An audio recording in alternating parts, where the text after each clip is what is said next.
Colton Vane didn't knock. He never did.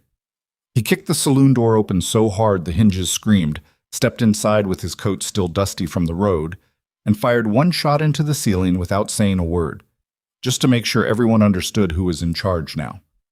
Women grabbed their children, men went still, glasses stopped clinking. Colton scanned every face in that room like he was sorting cattle from the ones he planned to slaughter. "I'm looking for a ghost," he said, real quiet. Quiet was always worse than loud. "Man named Wyatt Mercer, and I will burn this entire town to the ground before I leave without him."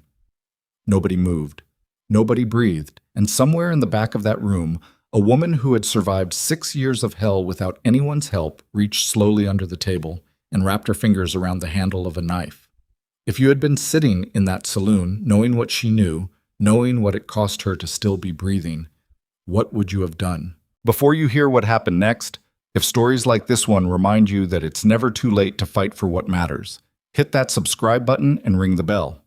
Drop the name of your city or country in the comments so I can see exactly how far this story has traveled. And if it moves you, leave a like. Now let's go back to where this all began.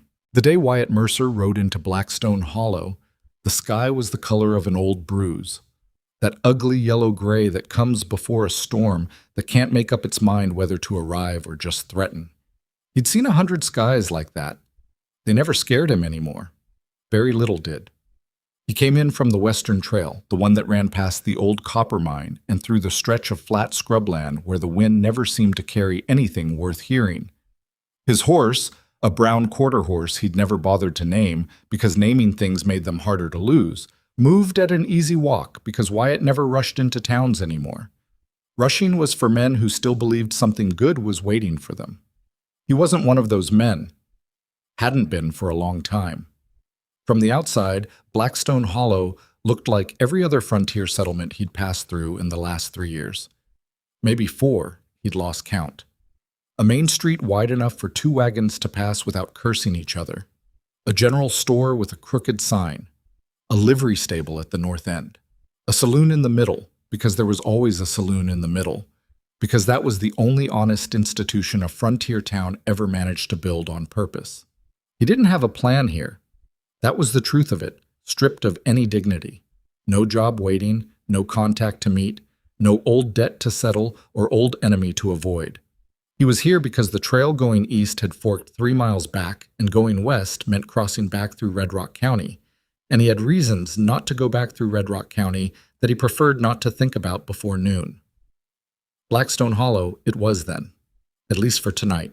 He tied his horse outside the livery and paid the boy out front a fair coin. Not generous, just fair, because generosity attracted conversation, and conversation attracted questions, and questions were the one thing Wyatt had spent 6 years learning how to refuse. The boy, maybe 12 years old, took the coin without looking up. Smart kid. Wyatt appreciated that. The saloon was called the Hollow Reed, which he thought was about the most depressing name a drinking establishment could have. But the door was unlocked, and the smell of whiskey drifted out through the gaps in the wood like it was personally inviting him, so he went in. It was mid-afternoon. The place held maybe 15 people, a few card players in the corner who were pretending to care about their hands, but really just killing time.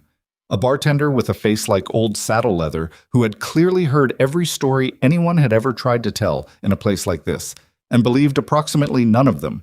2 older men nursing beers at the far end of the bar without speaking to each other. The way only people who've known each other too long speak, and a handful of others scattered around the room doing the usual frontier activities of drinking, staring, and quietly resenting their circumstances.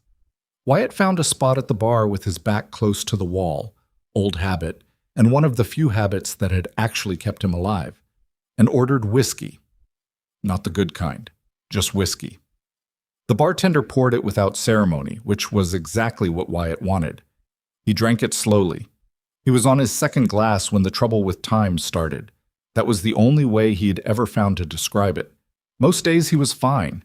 Most days the past stayed where he'd put it, buried under distance and noise and the constant forward movement of a life that had no particular destination. But sometimes, in places like this, in the quiet of an afternoon with nothing demanding his attention, and no immediate danger to focus on, The walls got thin. He could feel it happening the way you can feel weather coming before it arrives, a tightening somewhere behind his sternum, a kind of weight that had no physical cause. He stared at the amber liquid in his glass and told himself what he always told himself in these moments. Keep moving forward, even if forward is just lifting the glass again. He lifted the glass.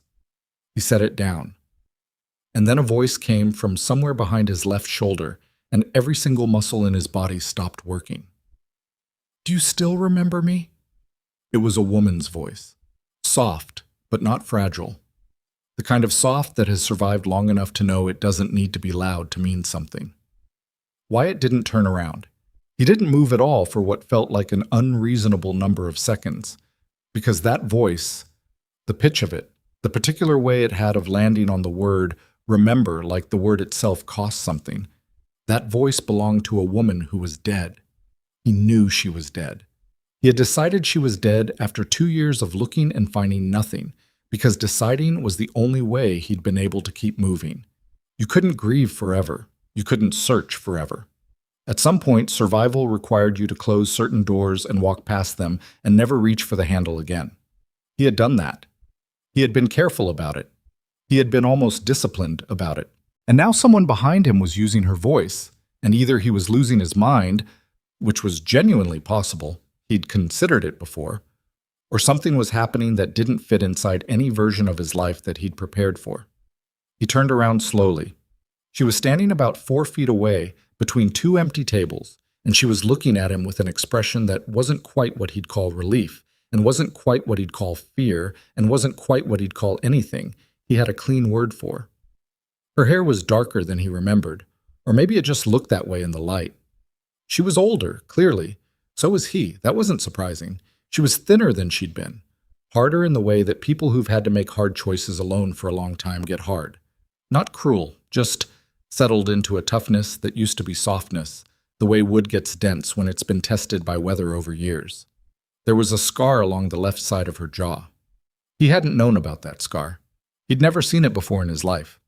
But the eyes were the same. That was the thing about eyes. Everything else could change. The eyes were always the same. "Eliza," he said. He didn't say it like a question. He said it like a man saying a word he'd kept locked in a room in the back of his mind for 6 years and was now hearing out loud for the first time and discovering it still had teeth. She nodded once, just a small movement of her chin, as if confirming something she herself was still trying to believe. "I thought you were dead," he said. "I thought you were dead," she said. And for a moment, neither of them said anything else, because what exactly do you say next when the person you've been quietly grieving for 6 years is standing 4 feet away from you in a saloon, in a town neither of you planned to end up in, and the entire architecture of the story you've been telling yourself about your life just turned out to be wrong? One of the card players in the corner glanced over, sensed something significant and uncomfortable was happening, and looked back at his cards. The bartender wiped down a section of bar that was already clean. Nobody else seemed to notice. Or they noticed and had the decency to pretend they hadn't. Wyatt picked up his glass, looked at it, and set it back down. He didn't want the whiskey anymore. That was new. "Sit down, he said. Then he thought that sounded too much like an order, which was his default mode and one of his worst qualities. So he added, quieter, "Please, Eliza, sit down." She sat. He turned around on the bar stool so that he was facing her, not the bar. It was a small adjustment, but it felt significant. It meant he was choosing to see her instead of the wall. "How long have you been in Blackstone Hollow?" he asked, because he needed to start somewhere, and starting somewhere simple was the only way he knew to handle situations his brain wasn't equipped for. 3 weeks, she said. "I work at the tailor's shop on the North End. The woman who owns it let me take a back room in exchange for half my wages the first month." He nodded slowly. He was looking at her and also at the scar on her jaw, and he was working very hard not to ask about it in a way that would make her feel examined, because she'd always hated that, being looked at like something that needed explaining. "And before that?" he asked. She met his eyes steadily. "That's a long story, Wyatt." "I've got time," he said. Something shifted in her expression. Not quite a smile. Close to one. You used to say you never had time for anything. I used to be different, he said. That was the truest thing he'd said in a while, and they both seemed to feel the weight of it because there was a pause after it that lasted too long to be comfortable and not quite long enough to be peaceful. He asked the bartender for 2 more glasses. The man poured without being asked for specifics, as if he'd understood from the body language that this was not a whiskey-sipping moment, but a something happened and we need to hold something moment, which was a different requirement entirely. Eliza wrapped both hands around her glass and didn't drink from it immediately. Old habit of hers, he remembered. She'd always held things before she used them, like she was testing their weight. He'd teased her about it once, early on, in that first year when everything between them had been easy and the future had seemed straightforward and nothing about the frontier had yet shown them how serious it intended to be. The night our house burned, she said, not looking up, I was in the forest. You know the stand of oaks on the east side of the property, past the well? I remember it. I'd gone out to check on the second horse. She'd been coughing, and I didn't trust it. She paused. I heard them coming before I saw the fire. I tried to get back to the house, and there were men. I don't know how many. It was dark, and it happened fast. And I ran. I didn't have a choice, Wyatt. I ran, and I hid, and I listened to... She stopped, pressed her lips together. When she continued, her voice was level in the way voices get when someone has practiced being level for a very long time. I listened to everything. He was gripping the edge of the bar behind him, not hard, just enough to have something solid under his hand. I looked for you after, she said, when it was quiet enough to come out. I looked for hours. There was nothing. No sign you'd been taken. No sign that you'd... She didn't finish that. I thought you were gone. I thought I'd have seen something if you'd been there when it happened. So I thought maybe you'd survived and run, and I told myself you'd come back when it was safe. I came back, he said. 2 days later, there was nothing left. Her hands tightened around the glass. I was already gone by then. I couldn't stay somewhere that exposed. I know. He didn't say it like blame. He meant it like understanding, and he hoped it landed that way because he had never been particularly skilled at saying things in the voice he intended them in. That had been one of their old arguments, way back. You sound like you're accusing me when you're not even angry at me. She'd said it more than once. He'd never entirely learned to fix it. I went to the Dillard settlement first, she said. Stayed there 3 months. Kept asking anyone coming through if they'd seen or heard anything about you. Nobody had. A beat. I wrote to your brother in Missouri. Wyatt went still. James wrote back? He said he hadn't seen you and didn't expect to. She looked up at him. He wasn't kind about it. That wasn't surprising. He and James had parted badly, years before the attack, over a matter of money and a borrowed rifle and about 40 other things that they'd both been too proud to address directly and so had let calcify into the kind of estrangement that feels permanent. No, Wyatt said. He wouldn't have been. After that, I stopped writing to people and started just moving, she said. Town to town, working whatever I could find. I did laundry, cooking, mending. For a while, I was helping a doctor in a settlement called Grover's Creek, just organizing his supplies, nothing medical. I don't have the stomach for the medical part. But he moved on eventually, and I didn't want to follow. Why not? She looked at him with an expression that was patient, the way things are patient when they've been asked a question they find slightly exhausting. Because I was a woman alone, and he was a man traveling, and the situation would have been complicated inside of a month, and I didn't have the energy for complicated. Fair enough, he said. And then after a while you stop looking for any particular thing, and you're just surviving, she said. One day and then the next. You tell yourself you'll stop moving when you find somewhere that feels right, but nothing ever quite feels right, so you keep moving. She looked at her glass. I understand now why you used to say home was just the place you hadn't gotten tired of yet. He had said that. He'd said it as a young man, before they'd built their place, before he'd understood what the word actually meant. He hadn't known it meant something until he watched it burn. The scar, he said. He couldn't help it. He'd been not asking about it for 10 minutes, and he wasn't built for that kind of patience. She touched the side of her jaw without seeming to think about it, the way people touch familiar things. A man in a town called Piers Junction. I was working at a boarding house. He didn't like being told no. Her voice didn't waver, but her jaw tightened just slightly. I made sure he understood it the second time. Wyatt's chest went cold in a particular way that had nothing to do with the temperature. "He's not a concern anymore," she said, reading his expression with the accuracy of someone who'd spent years learning to read situations quickly.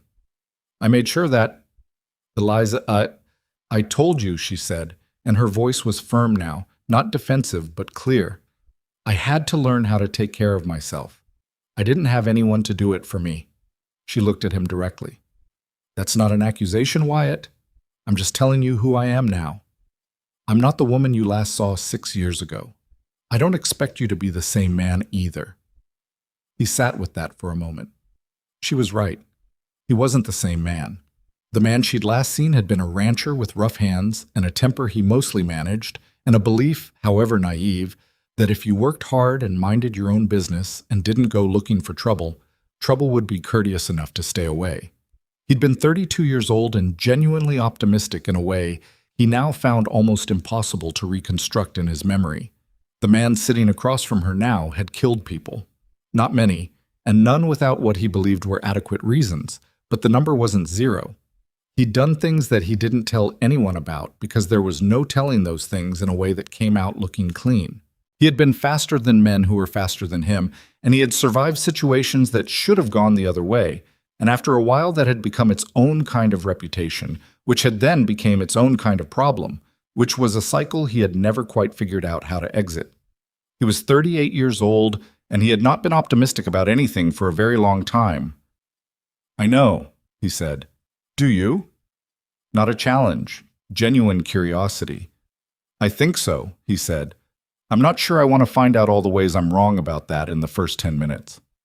This time something did cross her face that was close enough to a real smile that his chest did something he hadn't felt it do in a long time, and that he was not prepared to name yet. "No," she said. "Probably not." She finally lifted her glass and took a small sip, then set it back down carefully. "Are you staying in Blackstone Hollow?"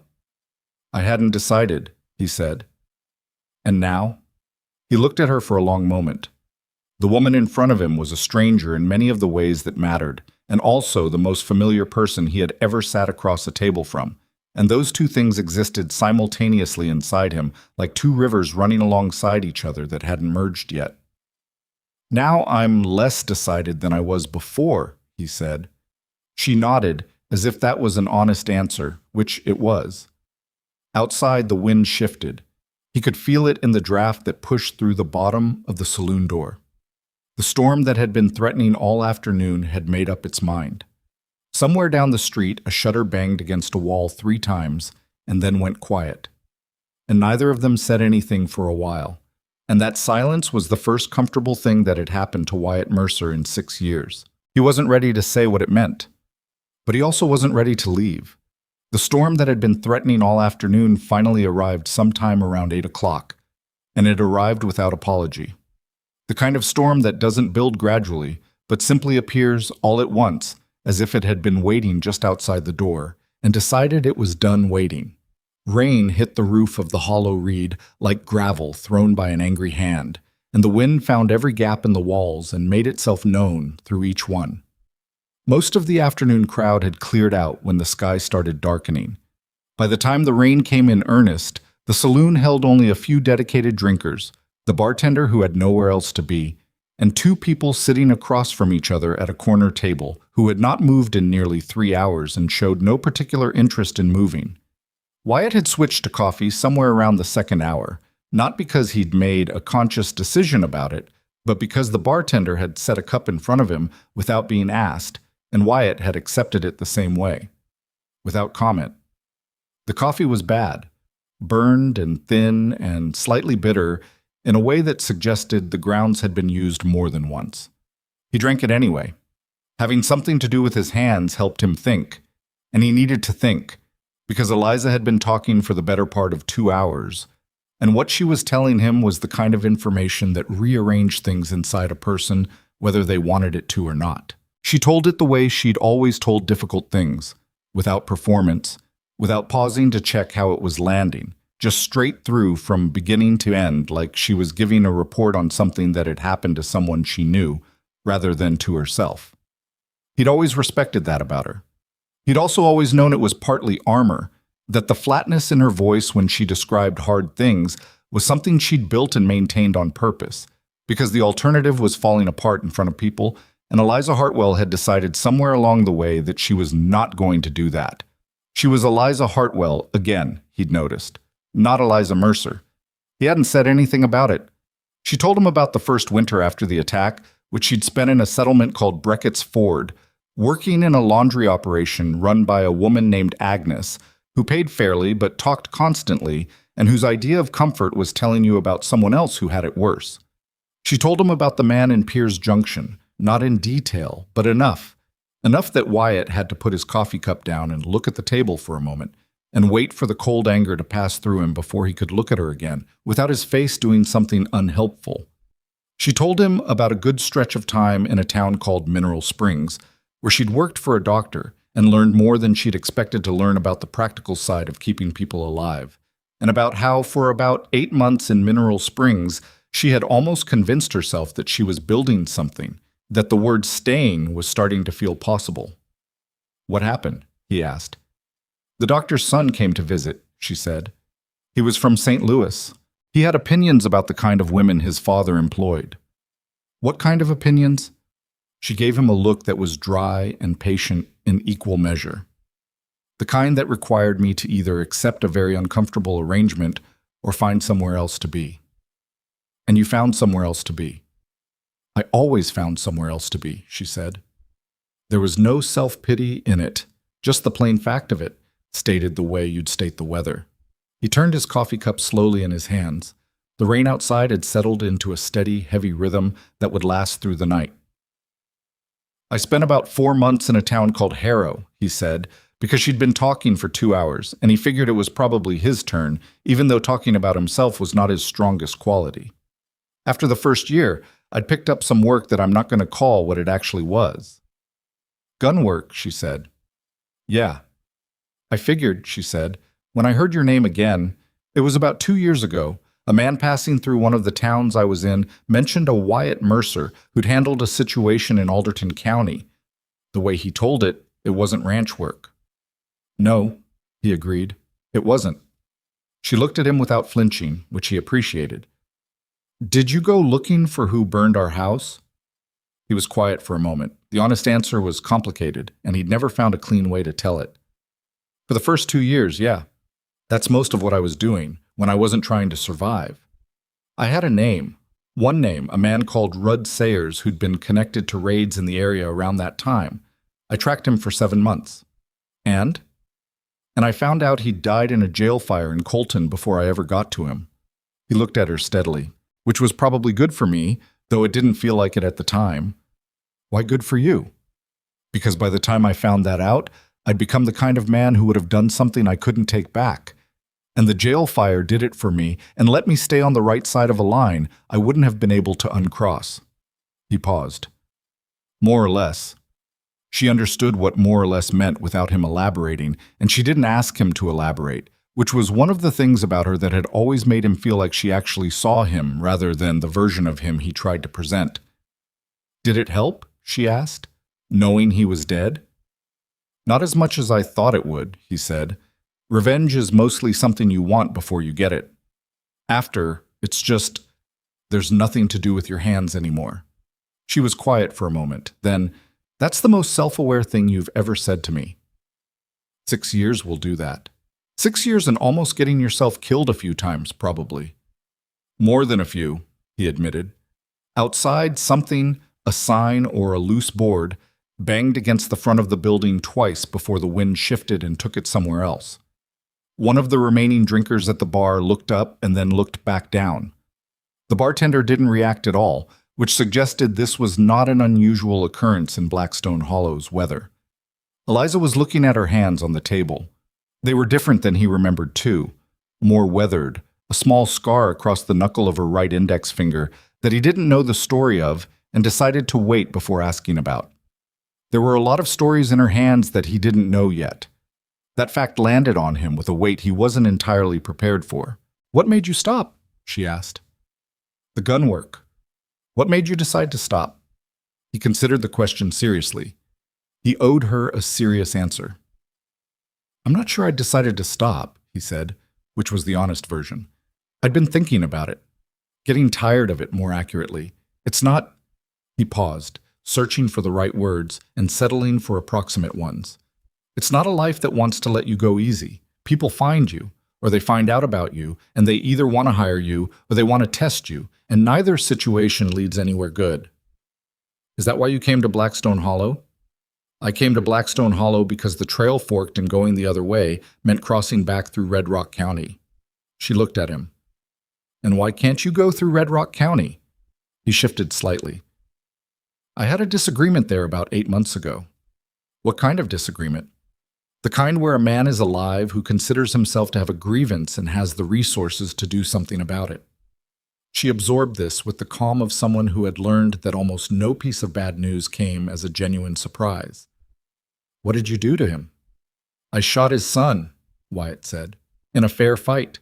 The son drew first and I was faster. But fair doesn't matter much to a father." The sound of the rain filled the space between those words and whatever came next. Eliza looked at him. Not with horror, she was past horror, he suspected, had burned through her capacity for it somewhere in the last 6 years, the way a fire burns through the fuel it has available. What she looked at him with was something more complicated. Assessment, maybe. The expression of someone trying to figure out where a thing fits in the picture they've been building.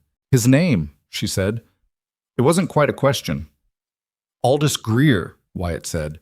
"He runs about 300 square miles of land and everything on it in Red Rock County, and is not accustomed to things going differently than he wants them to go." She said nothing for a moment. Then, "That's a significant enemy to have, Wyatt." "I'm aware."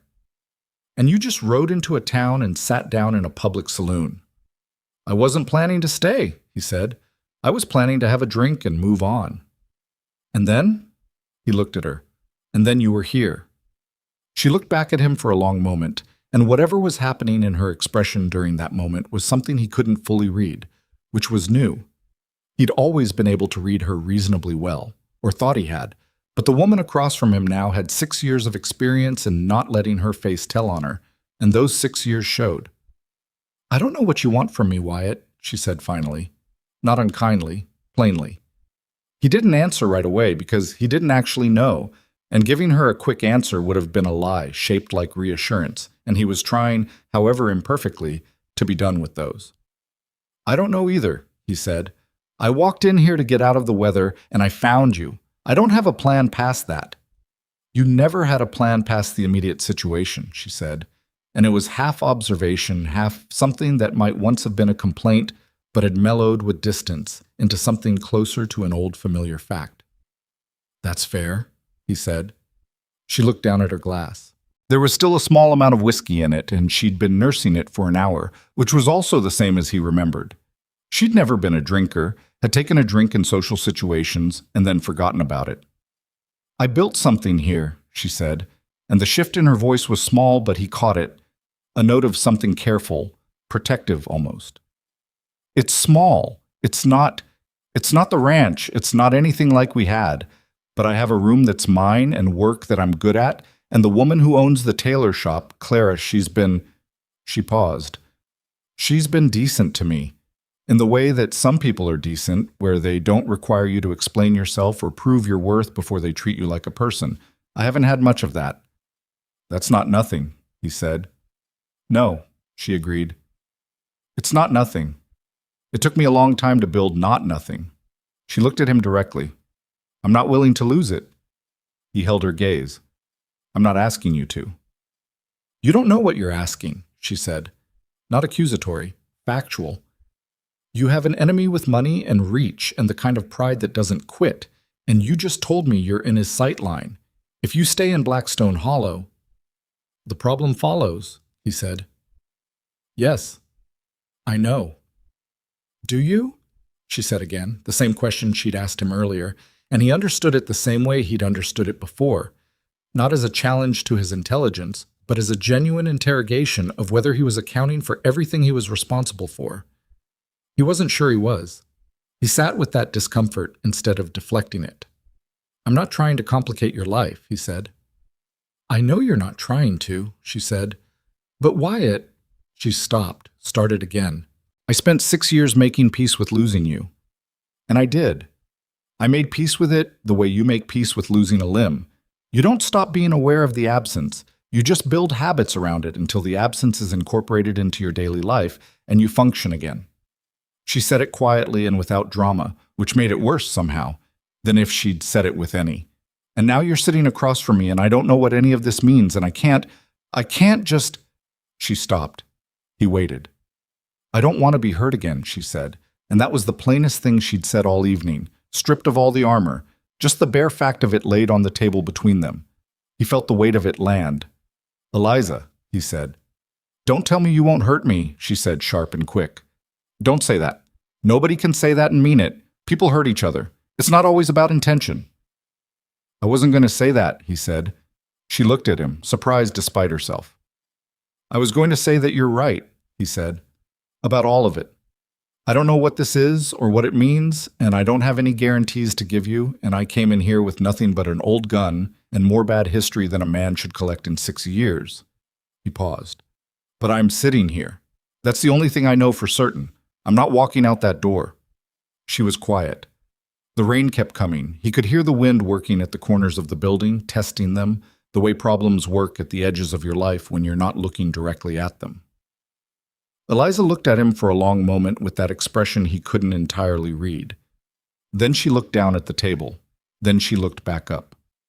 "The room upstairs," she said. "The one above the saloon. The owner rents it by the night. It's not much, but it's dry and it locks." He nodded slowly. "You should take it," she said. "At least for tonight. You can't go anywhere in this rain anyway, and it's too late to be sleeping in a livery." "I've slept in worse." "I know you have," she said. "Take the room anyway." He read what she was saying and what she wasn't saying, which was two different things, and he didn't push at the boundary between them. "All right," he said. She stood up from the table. She pulled her coat around her shoulders. A practical coat, heavy canvas, the coat of someone who'd learned to dress for the actual weather rather than the weather they wished for. He stood up too, out of habit that his mother had drilled into him young, and that 6 years of frontier roughness had never quite managed to undo. "I work mornings," she said. "I'll be at the shop by 7.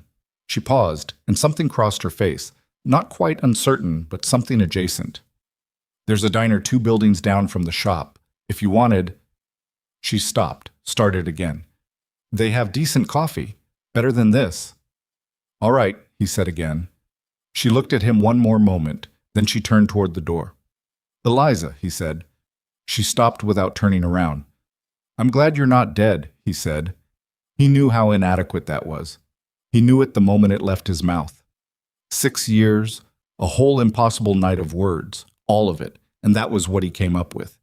He was not a man gifted in the articulation of large feelings, and that had always been true, and would probably always remain true. And the only reason he said it anyway was because not saying it felt worse. She was quiet for a moment. Then, without turning around, "I'm glad you're not dead either, Wyatt." And then she walked out. He stood there by the table for a moment after the door closed behind her. The bartender was looking at the wall behind him with tremendous concentration, in the way of a man who has learned that discretion is the better part of keeping your customers comfortable. Wyatt reached into his coat and put enough coins on the table to cover both their drinks, the coffee, and a portion of what he figured was the emotional labor the man had performed by pretending not to listen. He asked the bartender about the room. The room cost 50 cents for the night and was exactly what Eliza had said. Not much, but dry and lockable. The bed had a frame that complained when he sat on it, a blanket that had been washed enough times to achieve a comfortable neutrality of texture, and a window that looked out onto the alley between the saloon and the building next to it, which in the rain was just a dark rectangle of wet sound. He sat on the edge of the bed with his boots still on and his coat over his shoulders, and his revolver on the side table where he could reach it without moving more than his arm, which was how he'd slept every night for 6 years. The gun always within reach, always loaded, the body trained to wake at wrong sounds even when the mind was exhausted. He thought about what she'd said. All of it, in order, trying to hold the whole shape of the evening in his mind at once. She'd survived. That was the fact that kept reasserting itself above everything else. He'd decided she hadn't, and she had, and the gap between those two things, between the story he'd been living inside for 6 years and the truth, was wide enough that he couldn't quite see across it yet. He needed more time to let it become real. That was how it worked with things this large. They didn't just arrive. They had to settle into you gradually, the way cold does. He was still sitting on the edge of the bed, still in his coat and boots, when he heard it. Not a storm sound. Something else. Horses. More than one, moving at a canter despite the rain, coming into town from the eastern road. He was at the window before he'd made the decision to move, the gun already in his hand from pure reflex, looking down through the rain-streaked glass into the dark alley below. He couldn't see the road from this angle, but he could hear it, and what he heard was the sound of 3 horses pulling up in front of something, the saloon, or close to it, and the sound of leather and metal that came with men who carried serious equipment dismounting in a hurry. Men didn't ride hard into a strange town in the middle of a rainstorm at this hour for pleasant reasons. Wyatt stepped back from the window. He stood in the center of the small room in the dark, and he thought about Aldous Greer and the kind of man who had the resources and the pride to send people into the rain after someone he wanted found. And he thought about the trail he'd ridden in on and whether he'd been careful about covering it. And he thought he'd been careful, but he'd also been tired. And tired men made small mistakes. And small mistakes in his experience had a way of arriving at your door in groups of 3 on horseback. He thought about Eliza, 2 buildings north of the shop from the diner she'd mentioned, which meant she was somewhere in the northern part of town, in a room that was hers, probably asleep or trying to sleep, unaware that the problem he'd brought with him might already be standing in the street below. He pulled on his boots all the way, settled his coat, and checked the cylinder of his revolver out of habit, already knowing it was full because he always checked before he did anything else. It was the first thing. Always. 6 rounds. All 6. He stood at the door for a moment with his hand on the latch. He thought, you should wait. You should see what they want. Maybe it's nothing. Maybe they're just travelers looking for a dry place. He thought, 3 riders at this hour in this rain don't come looking for a dry place. He thought, Eliza. He opened the door and moved quietly down the stairs toward the sound of voices below. And whatever came next, he was walking into it instead of away from it for the first time in longer than he could honestly remember. The stairs were old and knew exactly which steps creaked, but Wyatt had already learned them on the way up. 3rd step, 7th step, the landing at the bottom where the wood had warped slightly away from the wall and made a sound like a board being pried.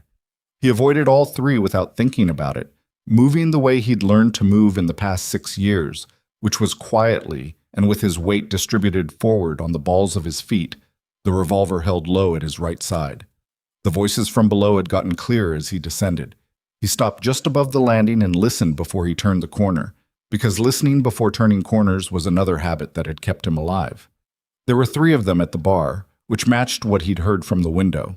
2 were positioned on either side of the one doing the talking, which meant they were hired help. Men paid to stand at angles that covered the room, and the one in the center was the one who mattered. Wyatt assessed all of this in the 3 seconds he spent at the bottom of the stairs before anyone turned to look at him. The man in the center was lean in the way that some men are lean because they've burned everything unnecessary off themselves through years of motion and purpose.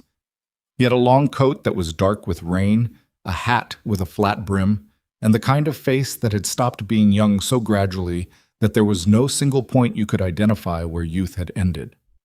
He was somewhere between 40 and 50, with light eyes that had a flat quality to them.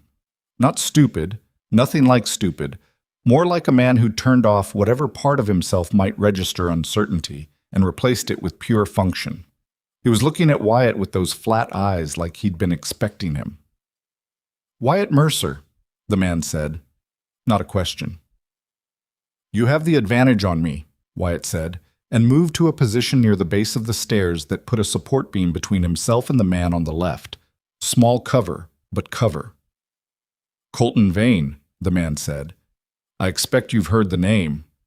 He had. That was the thing. He actually had.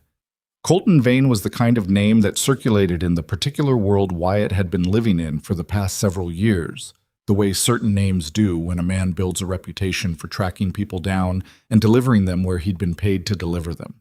The reputation wasn't for cruelty, specifically. It was for persistence, for not stopping, for finding people who didn't want to be found, and finding them in a way that suggested he simply had more time and patience than they did.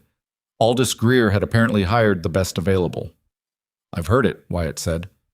Colton nodded as if this was the expected and correct answer. "Then you understand I'm not someone you want to make this difficult with." "What I understand," Wyatt said, and he kept his voice level the way he kept it level in these situations, not because he wasn't running calculations as fast as his brain could run them, but because showing that process on his face gave people information they shouldn't have, is that you rode 3 men into a storm in the middle of the night to find a man in a saloon. That doesn't suggest efficiency. "It suggests I don't wait for comfortable weather," Colton said. He hadn't moved. Neither had his men. That was interesting, Wyatt thought. It suggested a kind of discipline, which meant they'd worked together long enough to know their positions without being told. The bartender had pressed himself against the back wall behind the bar. He was not reaching for anything, which was either wisdom or terror, and either way Wyatt was glad of it. "What does Greer want?" Wyatt asked. "He wants you to answer for his son," Colton said. "His words, not mine. I'm not paid to interpret them." "His son drew first," Wyatt said. "There were witnesses." "There were," Colton agreed pleasantly. "Greer doesn't dispute the facts. He disputes the outcome. The outcome of a fair fight isn't something you get to dispute." "When you're Aldous Greer," Colton said, "you get to dispute whatever you'd like." He tilted his head slightly. "This doesn't have to be a problem tonight, Mercer. You come with us? We transport you to Red Rock County. You have a conversation with a grieving father. What happens from there is between you and him." Wyatt looked at him. The man on Colton's left had shifted his weight, barely, just the small repositioning of someone getting ready to move quickly. The man on the right was still, which meant he was either more disciplined or less experienced, and Wyatt wasn't sure which was worse. "You and I both know what happens in Red Rock County," Wyatt said. Colton said nothing, which was its own kind of answer. "I'm not going with you," Wyatt said. A silence settled over the room. The rain was steady against the roof. One of the oil lamps on the bar was burning low and threw a flicker across the left side of Colton's face that made it harder to read, which was probably not accidental. Wyatt filed that away. "I was hoping you'd make the easy choice," Colton said, and something in the flatness of his eyes shifted just slightly. Not regret, not quite, but something in that family. "Get some sleep, Mercer. We'll talk again in the morning, and you'll find that the dark makes things seem more manageable than they are." And then, without any particular ceremony, Colton Vane gestured to his men, and all 3 of them walked out of the saloon. Wyatt stood at the base of the stairs and watched the door close behind them. The bartender let out a long, slow breath. "You know those men?" the bartender asked. "The one in the middle," Wyatt said. "By reputation." He was still watching the door. "Did they ask about me before I came down?" "Asked if anyone named Mercer had come through in the last day or 2, the bartender said. "I told them I didn't ask customers their names." "Did they believe you?" The bartender's expression suggested this was not the main concern he'd been working with. They didn't push it. The tall one in the middle just looked around the room like he was reading it. He paused. "Then about 30 seconds later you came down the stairs," which meant Colton had already known. He'd been in the room long enough to see Wyatt's saddlebag near the bar where Wyatt had left it when he'd gone to pay for the room. A small, stupid mistake, the kind tired men made, and had possibly noticed the room key was gone from the board behind the bar. He'd known Wyatt was upstairs and he'd staged the conversation for an audience. The man did not make uninformed moves. That was information. Wyatt picked up his saddlebag and went back upstairs. He did not go back to sleep. He sat in the chair in the corner of the room with his boots on and his revolver in his hand, and he thought, which was all there was to do until morning, and which he was through grim necessity fairly good at. The first thing he thought about was leaving, just leaving, before dawn, on his horse, back on the road, putting Blackstone Hollow behind him and letting it become another town in the list of towns he'd passed through. He could do it. The practicality of it was plain. Colton Vane would follow, because that was Colton Vane's nature and his profession. But at least if Wyatt was moving, he was moving alone, and no one else would be caught in the middle of whatever came next. The problem with that plan sat across a table from him and looked at him with eyes he'd recognized across 6 years of distance and had not, it turned out, ever entirely put away. He thought about what she'd said. "I built something here. I'm not willing to lose it." He thought about Colton Vane's flat eyes scanning a room like he was reading it, patient and systematic, noting where the exits were and which faces didn't belong. Men like that didn't just look for who they were hunting. They looked at everything adjacent. And Eliza, sitting in the same saloon, having a conversation that was clearly not a casual one, was adjacent. Wyatt had walked into this town carrying his problems the way he always carried them, internally, invisibly, as a condition he'd simply learned to live with. He had not considered that those problems had edges sharp enough to cut other people until just this moment, sitting in the dark with the rain on the roof, and the consideration arrived with a force that sat on his chest and didn't let up. He'd been careless. Not tonight with the saddlebag, though that too. Before tonight. Before Blackstone Hollow. He'd been careless in the way of a man who spent so long moving alone that he'd forgotten movement had consequences beyond himself. When the gray light of early morning finally started coming through the rain-streaked window, he made a decision. He wasn't sure it was the right decision. He wasn't sure there was a right decision, which was a thing he'd learned over the years. Sometimes you're choosing between different kinds of damage, and the best you can do is choose the kind you can live with. He went to find Eliza before she went to the shop. She was awake when he knocked on the door of the boarding house 2 streets north of the saloon, which told him she hadn't slept either, or had slept badly, or had heard or sensed something in the night that had kept her close to the surface. She opened the door still in her coat, which she'd clearly just put on, as if she'd been about to go out. She looked at his face and understood immediately that he hadn't come for the diner's coffee. "What happened?" she said. "Not a question." He told her quickly, standing in the doorway with the gray morning behind him and the smell of rain still heavy in the air. He told her about Colton, about Greer, about the conversation downstairs, and what it meant, and what it was likely to mean next. He was direct about it, which cost him something because directness in this case meant watching her face change as he spoke. Watching the specific way it changed from the expression of a woman who had woken up with a complicated set of feelings to the expression of a woman running calculations about her own safety, which was a thing he'd caused and knew he'd caused and had no way to uncause. When he finished, she was quiet for a moment. Then she said, "How long do you think we have?" He said morning, Wyatt said. He'll want daylight, public pressure. He'll want the town to see it happen cleanly. "How many men does he have?" "I saw 3. There could be more outside of town." She nodded, still moving through the information, processing it the way she processed everything, methodically, without letting herself get ahead of the facts she actually had. Then she looked at him directly. "What do you want to do?" He'd been expecting her to tell him to leave. He'd been braced for it. The reasonable, practical, self-preserving thing for her to say, the thing he couldn't have argued with because it was correct. He was not prepared for what she actually asked, which shifted something in his chest in a way he wasn't ready for. "I'm not leaving Blackstone Hollow," he said. She looked at him carefully. "Because of me?" "Partly," he said, "and partly because I'm done making decisions based on what I'm running away from." She said nothing for a moment. Then she stepped back from the doorway. "Come inside. We need to talk to someone."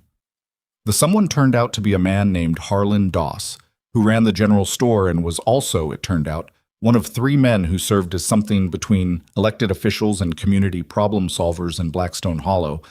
The town was too small for a formal government, but too large to have no structure at all. And so it operated on a kind of provisional order maintained by whoever the townspeople trusted. Eliza had clearly spent her 3 weeks in Blackstone Hollow, making herself known and useful, because she walked into Harlan's back office without being announced, and he looked up from his ledger and put down his pen with the expression of a man who recognizes authority when it comes through his door. Harlan was in his 60s, broad-shouldered in the way of a man who'd moved heavy things for decades, with a gray beard and a manner that suggested he'd been solving problems longer than most people had been presenting them. Wyatt explained the situation to him as well, watching him while he did. Harlan's expression moved through several states. Initial skepticism, a kind of hard-edged attention as the facts became clear, Something that looked like controlled anger at the part about Colton Vane arriving in the middle of the night. He asked 2 or 3 questions that were precise and useful. The questions of someone who understands quickly what information matters and which details are noise. Colton Vane, Harlan said when Wyatt finished. He said the name slowly, like he was testing the weight of it. He's been in 3 other towns in this region in the last 2 years. I've heard about him. He looked at Wyatt with an expression that was not unfriendly but was also not naive. You're the one he's looking for. I am. And you're choosing to stay rather than lead this away from us. I am, Wyatt said again. Harlan looked at him for a long moment. Then he looked at Eliza. Something passed between them that Wyatt didn't have the full context for. The look of 2 people who'd built some degree of trust over 3 weeks of working in adjacent spaces and had developed a shorthand for it. You vouch for him? Harlan asked her. She didn't hesitate. I know him, she said. That's not the same thing, and I won't pretend it is. But I know him. Harlan absorbed this, then looked back at Wyatt. What do you want from us? I don't want anything from your people, Wyatt said. I'm not asking Blackstone Hollow to fight my fight. I'm asking for the right to stand in your street and finish it. Harlan was quiet for a moment, looking at a spot on his desk. Then, that's a fine distinction when bullets start going sideways. I know that, Wyatt said. I'm not going to tell you it's clean, because it isn't. But the alternative is Colton Vane taking me out of this town anyway, and that happens in your street too, and it happens without your say. You think he's willing to take you by force. I think Aldous Greer paid him enough that he's willing to consider it, Wyatt said. And I think Colton Vane is professional enough to prefer legal cover, but flexible enough to work without it. Harlan put both his large hands flat on the desk and leaned back in his chair and looked at the ceiling, which was a way some men thought, looking up and away as if the answer was stored somewhere above eye level. Then he looked back down. There are 7 men in this town who can handle themselves if it goes wrong, he said. I'm not promising them to you, but I'll tell them what's coming and let them make their own choices about where they stand. That's all I'm asking, Wyatt said. It might not be enough, Harlan said bluntly. It might not, Wyatt agreed.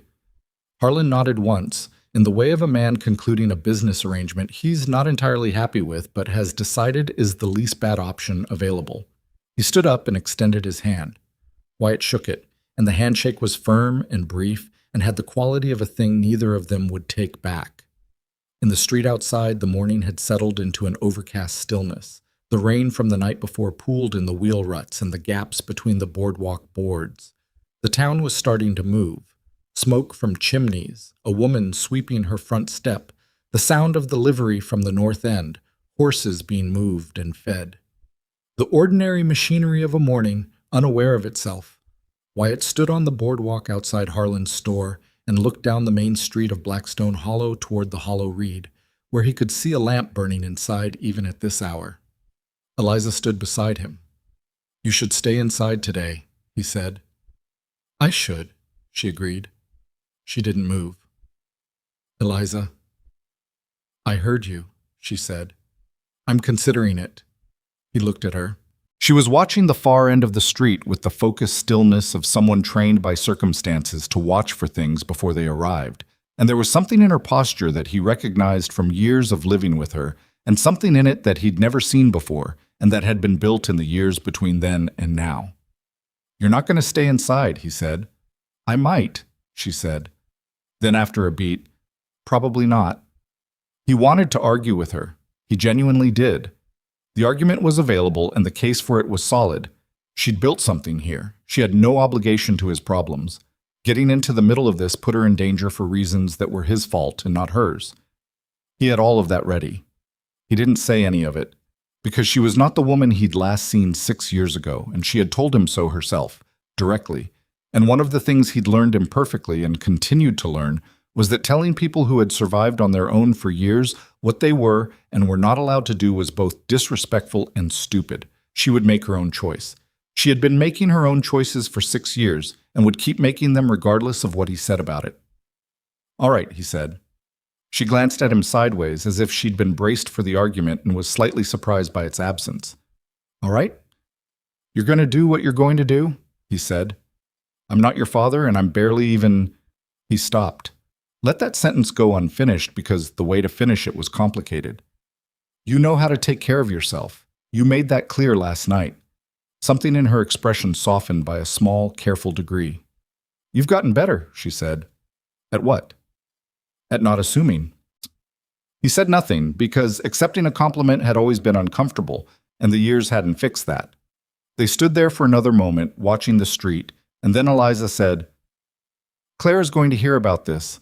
If things go wrong today, she needs to know to stay in the shop with the door locked." "Go tell her," Wyatt said. Shia went. He stood alone on the boardwalk and watched the street and felt the weight of the morning, the way you feel the weight of something that's been coming at you for a long time, and has finally gotten close enough to see clearly. His right hand was loose at his side, near the revolver, but not touching it. Not yet. The town continued its morning. A boy walked past with a pail of milk. Two men came out of the diner down the street and stood on the step talking about something, gesturing with their hands. A dog crossed the street at an unhurried pace and disappeared between two buildings. And then, at the far end of the main street, 3 riders came around the corner from the eastern approach and stopped at the edge of the road.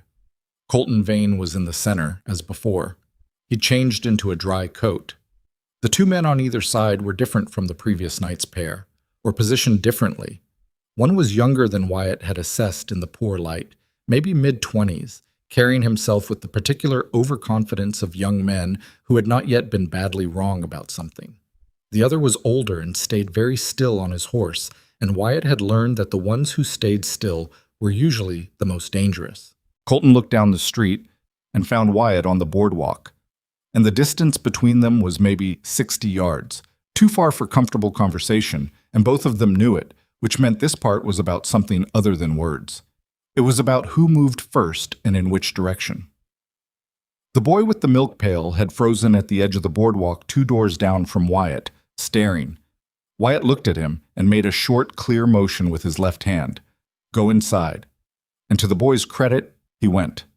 Doors were closing down the street. Not all of them. Some people were watching from windows, from behind barrels, from whatever cover the architecture of a frontier town provided to its civilian population when it sensed something about to happen. Blackstone Hollow had probably seen situations like this before. Every town like it had. They all knew what the stillness before this kind of thing felt like. Colton walked his horse forward at a slow walk. He stopped about 40 yards out and dismounted in a single practiced motion, handing his reins to the younger man without looking at him, which suggested a level of trust in his people that Wyatt found worth noting. He walked the remaining distance on foot, stopped about 20 feet away. "I offered you the easy way last night," Colton said. His voice was conversational, even pleasant, as if they were continuing a discussion about something mundane. "I want you to know I don't enjoy the alternative." "I appreciate the sentiment," Wyatt said. "You know what happens if you make me go the difficult route," Colton said. "This town gets to watch something unpleasant.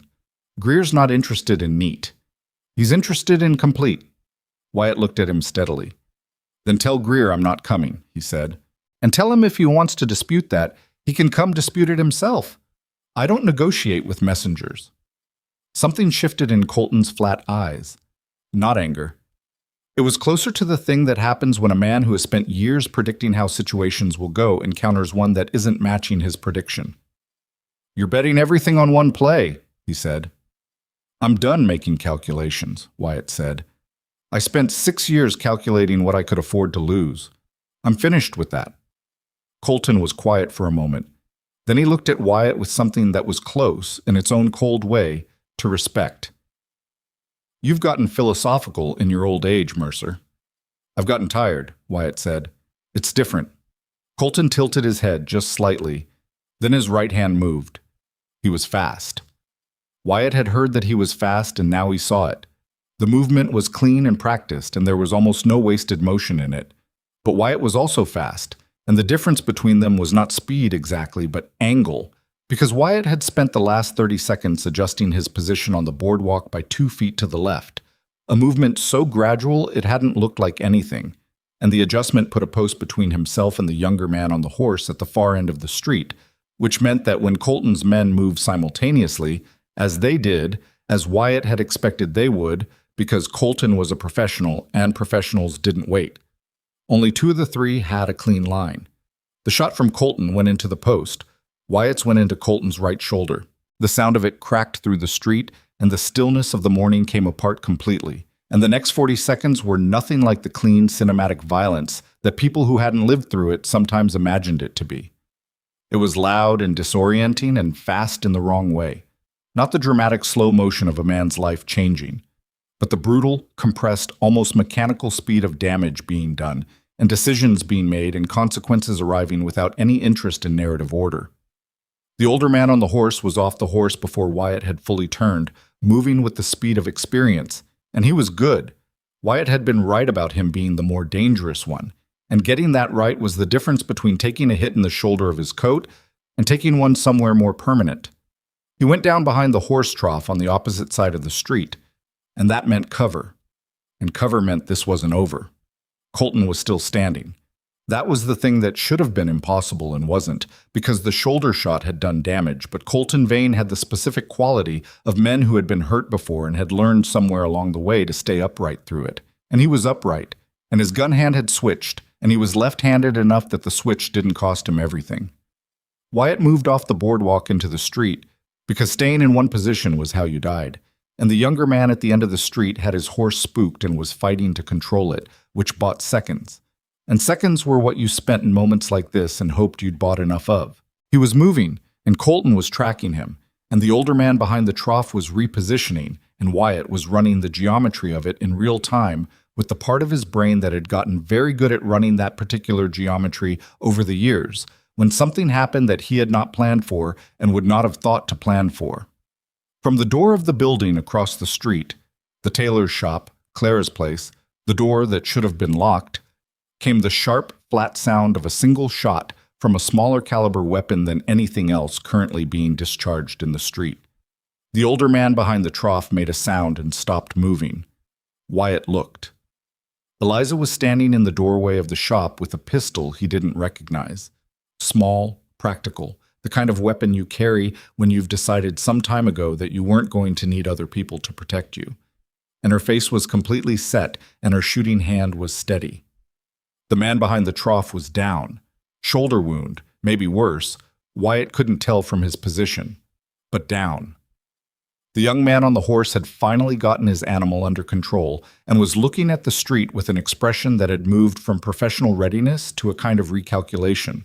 The look of a young man whose confidence had just hit the specific piece of reality that confidence always eventually hits. Colton Vane was still standing in the middle of the street, left hand still holding his gun, blood soaking through his right shoulder and dripping from his fingers onto the wet ground. And he was looking at Wyatt with those flat eyes, and the geometry of the situation had just shifted in a way that everyone still standing could feel. Wyatt walked toward him. He stopped about 10 feet away and looked at Colton.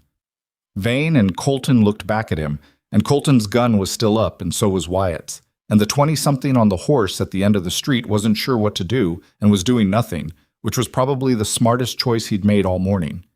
The street was completely quiet. Somewhere a shutter knocked against a wall once and was still. Wyatt looked at Colton and Colton looked at Wyatt, and both of them understood what the moment was. "I could finish this right now," Wyatt said, quiet enough that only Colton could hear it. Colton said nothing, which was honest. There wasn't a useful response to that, and they both knew it. "But I want you to go back to Aldous Greer," Wyatt said, "and I want you to tell him something for me." Colton's expression didn't change, but something behind his eyes did by the smallest degree. "Tell him Wyatt Mercer is done being found," Wyatt said. "Tell him I'm not running and I'm not coming to Red Rock County, and if he wants this settled, he knows where I am." He paused. "And tell him if he sends anyone else to this town, I will not be merciful about it the way I'm being merciful right now." The silence held. Then Colton, with the absolute self-possession of a man who has decided that the smartest available move is dignity, lowered his weapon. He did it slowly because he was also making sure Wyatt understood it was a choice and not a surrender, and Wyatt let him have that because the distinction mattered, and he understood why. Colton turned and walked back toward his horse, one hand pressed against his shoulder, blood on his coat, and on the street behind him. He didn't look back. The young man dismounted to help him up, and the older man behind the trough made sounds that suggested he was alive, and would stay that way if someone with medical knowledge got to him in the next hour. Wyatt stood in the middle of the street and watched them go. He heard footsteps behind him and didn't turn, because he knew who they belonged to. Eliza stopped beside him, the pistol no longer visible, probably already back wherever she kept it. They watched the riders at the end of the street turn and move away. He looked at her. "I told you to stay inside," he said. "I know," she said. "The shop was supposed to be locked." "It was locked," she said, "from the inside." He looked at her for a moment. She looked back at him with an expression that was not apologetic. "I know how to shoot," she said. "I told you I had to learn things." "You did tell me that," he said. "So stop looking at me like that." "Like what?" "Like you're trying to decide whether to be angry or relieved." "I know what I'm going to decide," he said. "Which one?" He was quiet for a moment. "Relieved," he said. She exhaled, a small sound that was close to a laugh without quite getting there, and looked back at the empty end of the street where the riders had been. Behind them, Blackstone Hollow's morning began again, cautiously, like a thing that had been holding its breath and had just decided to try again. Harlan Doss was the one who dealt with the man behind the trough. His name turned out to be Fletcher, no first name offered, and nobody pushed for one. And he was alive, which was more than the morning might have given him. Eliza's shot had gone through the meat of his upper arm and cracked something in the shoulder joint that would require more medical attention than Blackstone Hollow could comfortably provide. But it hadn't killed him, and it wasn't going to kill him if someone competent looked at it soon. Harlan sent a boy on a horse to fetch the nearest doctor from a settlement called Tanner's Creek, about 8 miles east. And in the meantime, 2 of the town's women who had more practical experience with bullet wounds than anyone should have to accumulate came out and did what they could with what they had. Fletcher sat in the back room of the general store, pale and not talking, while they worked on him. He looked at Wyatt once when Wyatt came to check that the situation was stable, and the look was not hostile exactly. It was the look of a man who had lost and knew it, and was doing the calculus on whether he was going to be angry about that, or just tired. Wyatt looked back at him without particular feeling. He'd been Fletcher at various points in the last 6 years. He understood the arithmetic of that expression. The young rider, the one who'd had trouble with his horse during the fight, had left with Colton, which meant Colton had 2 working bodies and 1 compromised one going back toward Red Rock County. Whether that was enough to make Aldous Greer reconsider his position was something Wyatt couldn't know for certain, and the uncertainty was not comfortable. Greer was the kind of man who read retreat as insult layered on top of injury, and the combination tended to produce escalation rather than reflection. Wyatt understood this and spent the better part of the morning understanding it while helping Harlan manage the aftermath of what had happened in the street. There was more aftermath than he'd expected. In the compressed, urgent seconds of the confrontation itself, he'd been operating on pure function: assess, move, respond, survive. And that mode left no bandwidth for anything else. But standing on the boardwalk afterward, watching Blackstone Hollow's people emerge cautiously from wherever they'd taken shelter, he became aware of the wider shape of what had occurred. 3 armed men had ridden into a town and discharged weapons in its main street in the middle of a Tuesday morning. The trough the older man had sheltered behind had a hole in it now. There was blood on the ground in 2 places that the next rain would clean up, but that in the meantime had to be looked at by people who lived here and had not asked for any of this. He stood beside Harlan on the boardwalk while Harlan fielded questions from townspeople, and he watched the man handle it with a kind of practical grace that Wyatt respected, not minimizing what had happened, not dramatizing it either, just laying out the facts with the steady authority of someone who'd been trusted to handle things for a long time. When the initial wave of questions had settled, Harlan turned to him. "You think Greer sends more men?" Harlan said. It wasn't quite a question. "I think he might," Wyatt said. "Colton Vane doesn't fail quietly. Whatever he reports back, Greer's going to know this wasn't clean." Harlan was quiet for a moment, looking down the street toward where the bloodstain was. "What would you need," he said slowly, "to make this stop?" "I'd need to talk to Greer directly," Wyatt said. "You said he wouldn't negotiate through messengers." "He won't," Wyatt said. That was true. But there's a difference between negotiating and appearing. If I go to Red Rock County on my own terms, not brought, not dragged, but walking in the front door in daylight, it changes the conversation. Harlan looked at him. That's a significant gamble. Colton Vane coming back with 6 men instead of 3 is also a significant gamble, Wyatt said. The difference is location. You'd rather it happen on his ground than ours. I'd rather it not happen at all, Wyatt said honestly. But yes, if something's going to happen, I'd rather it happen where there are no people who aren't part of it. Harlan was quiet for a long moment. A woman walked past them on the boardwalk with a basket, nodding at Harlan, glancing at Wyatt with an expression that was not unfriendly but was not entirely sure about him either. He couldn't blame her. When? Harlan asked.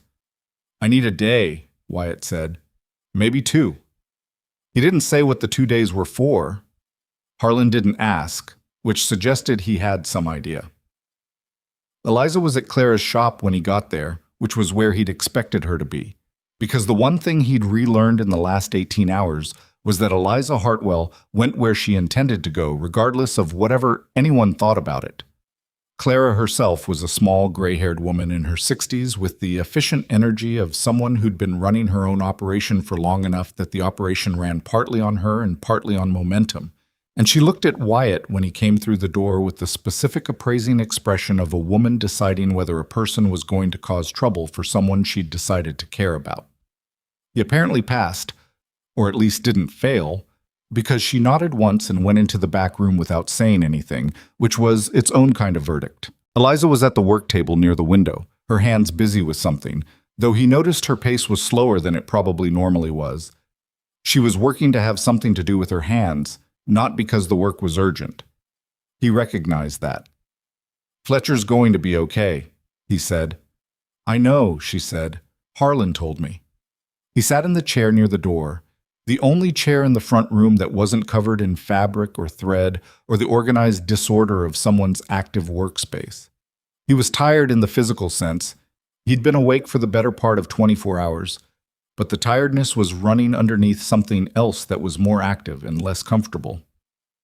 I need to go to Red Rock County, he said. Her hand slowed but didn't stop.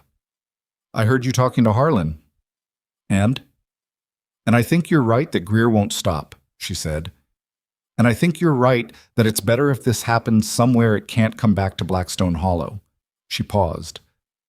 I also think you might not come back from it. I might not, he said. She put down whatever she was working on and looked at him directly. Don't do that. Do what? Don't agree with me so easily, she said. Don't sit there and say, I might not, like it's nothing, like it's just a fact you've made peace with. He looked at her. Would you prefer I tell you it'll be fine? I'd prefer... She stopped. Her jaw was tight for a moment. I'd prefer things were different, Wyatt, but things aren't different. Things are what they are. She looked at the table. I just spent 6 years assuming you were dead. I'd like to not do that again if it can be helped. He said nothing immediately because what she'd just said deserved more than an immediate response. It deserved to be heard and sat with, which was another thing he'd gotten marginally better at. I'm not planning to die in Red Rock County, he said. Nobody plans to. That's true, he acknowledged. But I'm not going in blind and I'm not going in angry. And those are the 2 things that usually get men killed in situations like this. I have experience that Greer's people probably don't have, and I know the difference between a fight I can win and one I can't. She looked at him. And what's the difference? The one I can win, he said, is one where I don't give the other man a reason to make it personal. Greer thinks he has a grievance. I need to give him a reason to reclassify it. How? I'm not entirely sure yet, he said, which was the truth. But I've got a day to figure it out. She looked at him for a long moment. Then she turned back to the table and picked up her work again. Not because the conversation was over, but because she was processing while her hands moved, which was how she'd always been. He remembered that, too. The way she thought better when she had something physical happening alongside the thinking. He stayed in the chair. After a while, she said, without looking up, You said you'd been tracking the men who burned our house. For 2 years. Yeah, he said. And then you stopped. I told you. Rudd Sayers died. But you stopped looking for the others, she said. There were others. He was quiet. There were others, she said again, not accusatory, just steady. The men who came that night, there wasn't just one of them. No, he said, there wasn't. She put down her work again, and this time she turned all the way around and faced him. Tell me. So he told her the part he hadn't told her the night before, the part that he'd kept back because the night before had already held more weight than most evenings were asked to carry. He told her that after Sayers died, he'd spent another 4 months trying to find the thread that connected the raid on their property to the larger pattern of attacks in the region, and what he'd eventually pieced together was that the raids hadn't been random, that they'd been systematic, targeting specific land parcels in a corridor that someone had wanted cleared for reasons that probably had to do with territory and water rights, and the kind of long-range land speculation that happened in frontier regions when someone with enough capital decided to plan 20 years ahead. He told her he'd never found a definitive answer about who had ordered it. He'd found suggestions and indications and the kind of half-evidence that a man with legal resources might have been able to do something with, but that a drifting gunslinger couldn't bring to any formal conclusion. He'd followed it until following it was costing him more than he could account for. Time, money, pieces of himself that didn't regenerate quickly. And at some point he'd stopped, not because he'd found resolution, but because continuing had started to feel like a way of destroying himself under the pretense of seeking justice. She listened to all of it without interrupting. When he finished, there was a silence. You never told anyone this, she said. Who would I have told? She absorbed that. Do you still have it? Whatever you gathered? Some of it, he said. Notes, names, not much. Could someone do something with it?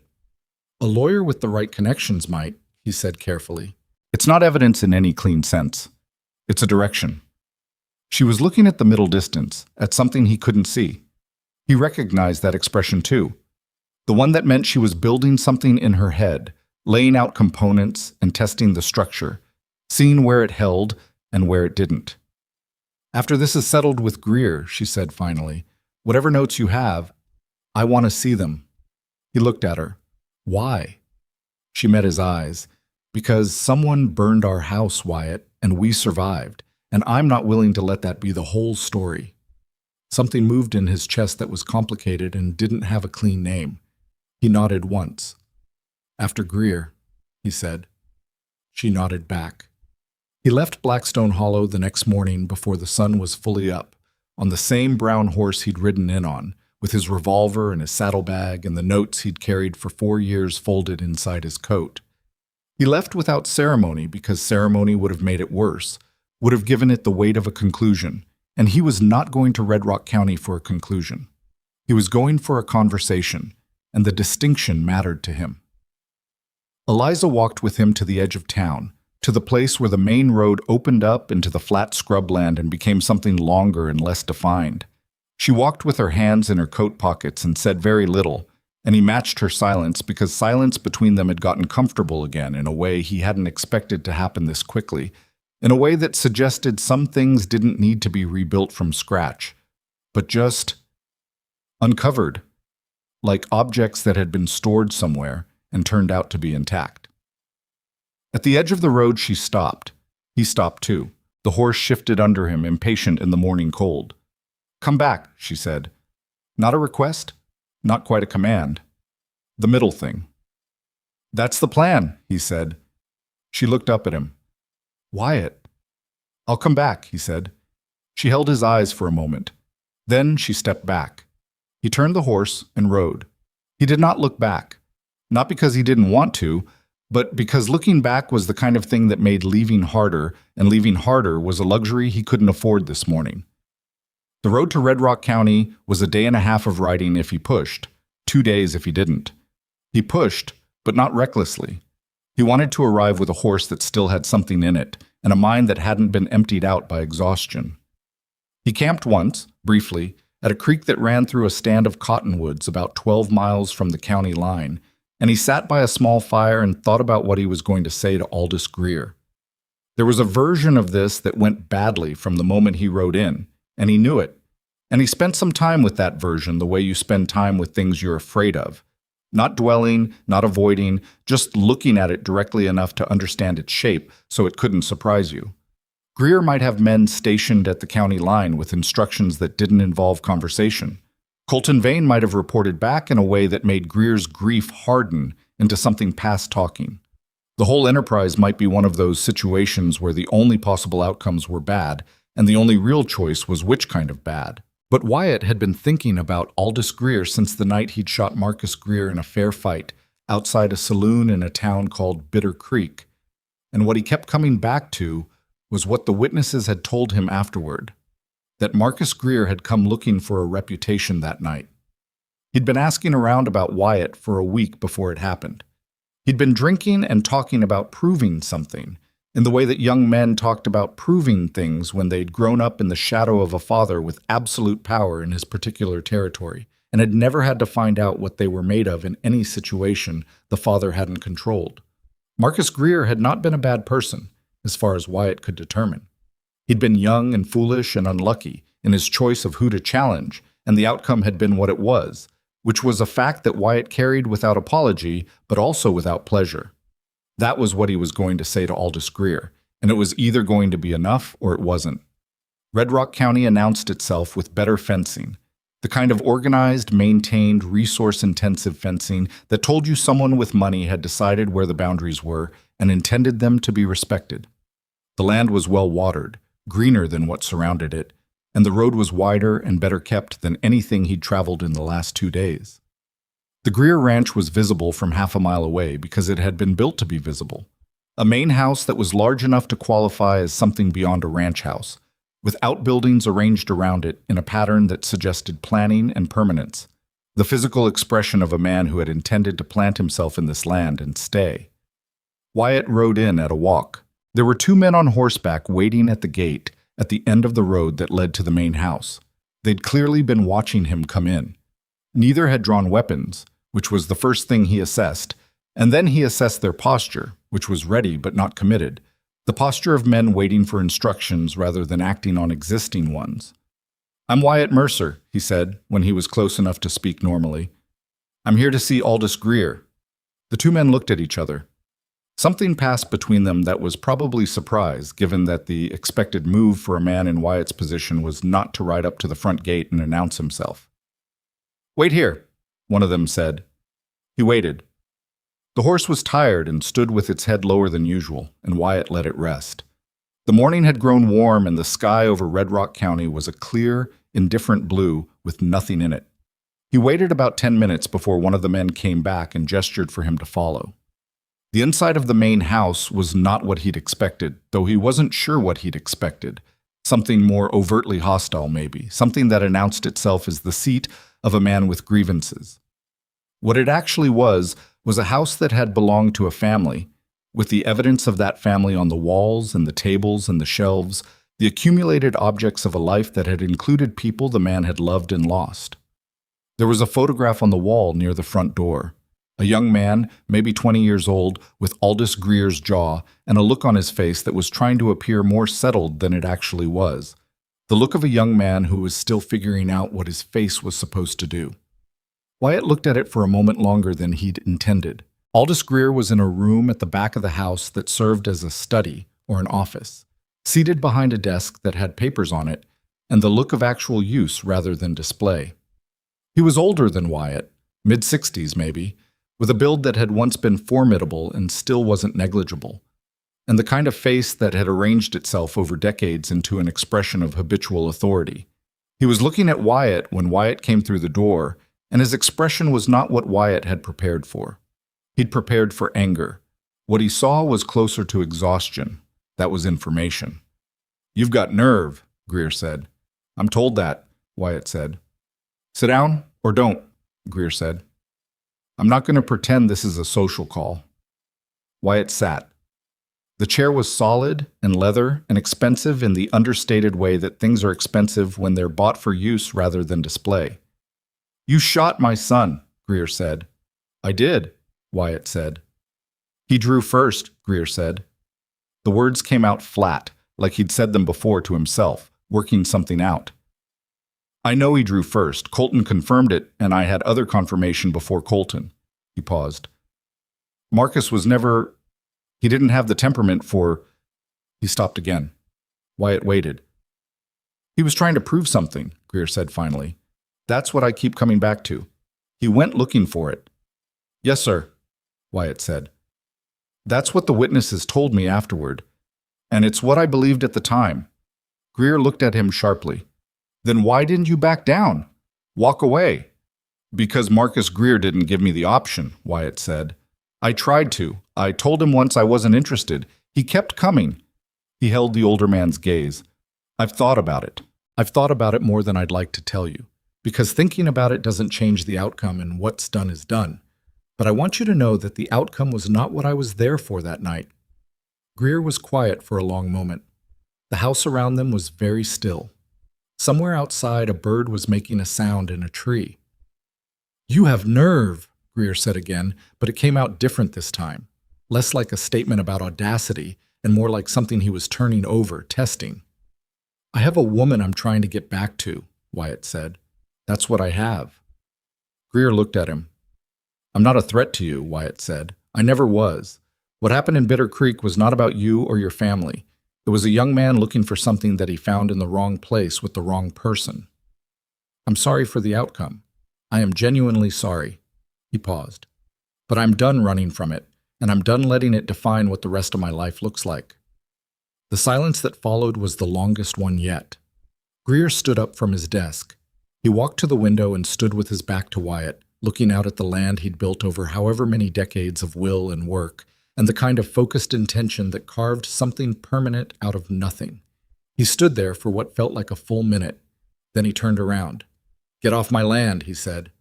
Wyatt stood up. And don't come back, Greer said. The anger was there, but it was under something now. Under a tiredness that was bone deep and old. The tiredness of a man who had spent nearly a year of his life on something, and was beginning to understand it hadn't given him what he'd thought it would. I'm not going to tell you I forgive you, because I don't know if I do, but I'm also... He stopped. His jaw worked for a moment. I'm an old man, Mercer, and my son is dead, and spending the rest of my years chasing you around the frontier isn't going to change either one of those facts. Wyatt said nothing. Go, Greer said. Go and don't make me hear your name again. Wyatt went. He walked back through the house, past the photograph near the front door, and he stopped for one moment in front of it. He looked at Marcus Greer's face, the jaw that was the father's, the uncertain expression underneath the attempted authority. And he thought, you didn't have to do this. You were 20 years old, and you didn't have to do this. And then he thought, neither did I, at 20. We're all just doing what we think we have to and finding out later what it cost. He walked out the front door into the sunlight and mounted his tired horse and rode back down the road that cut through the well-fenced, well-watered land of Red Rock County. The men at the gate let him through without a word. He did not push the horse on the way back. The horse had earned a moderate pace, and so had he. He moved through the afternoon and into the early evening and made camp again at the same creek and sat by the same fire. And this time he did not think about Aldous Greer or the architecture of what might go wrong. He thought about Eliza standing at the edge of Blackstone Hollow's road in the early morning cold. He thought about what she'd said. Come back. He thought about the notes folded inside his coat and what they contained and what might be done with them by someone who knew how to work in legal spaces rather than frontier ones. He thought about a woman who had survived 6 years alone and built something from not nothing and was standing in a tailor's shop in a small frontier town and had described it not as triumph but as what she had. And he thought, in the way of a man who has spent a long time moving away from things and is trying to understand what it feels like to move toward one. This is what it feels like. Uncomfortable and uncertain and containing a very real possibility of pain, but also containing something else that he didn't have a clean word for and that he'd stopped trying to name precisely and had decided to simply move toward and trust that it would clarify itself when he arrived. He rode back into Blackstone Hollow on the afternoon of the third day. He came in from the east road, past the old copper mine and the flat scrubland, the way he'd come in the first time. The sky was clearer than it had been on that first ride in, a proper autumn blue. The kind that came after storms had cleared out whatever had been sitting in the air. He tied the horse at the livery. The same boy was there, same coin, same transaction. The boy glanced up this time, which was different from the first time. Small things changed. He walked down the main street. The blood on the road was gone. The rain had come through again, just as he'd thought it would. The hole in the trough was still there, a rough-edged gap in the wood that someone would get around to patching eventually. He found Eliza at the tailor's shop, at the same table near the same window, and this time her hands were moving at a normal pace, the pace of someone fully in the work rather than alongside it. She heard him come in and turned around. She looked at him the way you look at someone you've been waiting for and have spent the time of waiting trying to prepare yourself for the alternative and are now processing the fact that the alternative hasn't arrived. "You came back," she said. "I said I would," he said. She looked at him for another moment, reading him the way she'd gotten very good at reading things, looking for what was underneath the surface. "How did it go?" she asked. He thought about how to answer that accurately. "Greer told me to get off his land and never let him hear my name again," he said. She was very still for a moment. And I think he meant it," Wyatt said. "I think he's done." Something shifted in her face. Not relief exactly. The thing that comes before relief when you realize the thing you've been braced for isn't arriving and you have to adjust everything you'd prepared for it. "Sit down," she said. He sat. Clara came out of the back room with 2 cups of coffee that she set on the table and then retreated without comment, which told him more about what kind of person she was than an hour's conversation would have. The coffee was better than the saloon's. He drank it slowly. "You need to know something," he said after a while. Eliza looked up from her cup. "I don't know how to do this," he said. Whatever this is, staying somewhere. I haven't stayed anywhere in 6 years, and I'm not going to pretend that's going to be easy to change, because it won't be. And the last thing you need is me telling you I'm a different man than I am." She held his gaze steadily. "But I want to try," he said. If that's something you want, then I want to try." She was quiet for a moment. "I know you don't know how to do it," she said. "I don't know how to do it either anymore. 6 years of moving and surviving and not depending on anyone has left marks, Wyatt. I'm not the same as I was." "I know." "We're going to get things wrong," she said. "I know that too." "Probably more than once," she said, with a dryness that was familiar in a way that landed somewhere warm in his chest. "Probably," he agreed. She looked at her coffee, then at him, then at the table, the organized workspace, the window that looked out onto the main street of a small frontier town that had, against all probability, become the place where 2 people who had lost each other found each other again and were now sitting across from each other with bad coffee and no clean answers, and the specific kind of terrifying possibility that only comes when something you'd stopped expecting might actually be available. "All right," she said. "All right," he said. "All right," she said again. "Let's try." Trying turned out to be harder than either of them had made it sound in Clara's shop that afternoon. Not in the dramatic way that hard things sometimes announce themselves. No single blow-up, no devastating revelation, no moment where everything came apart at a visible seam.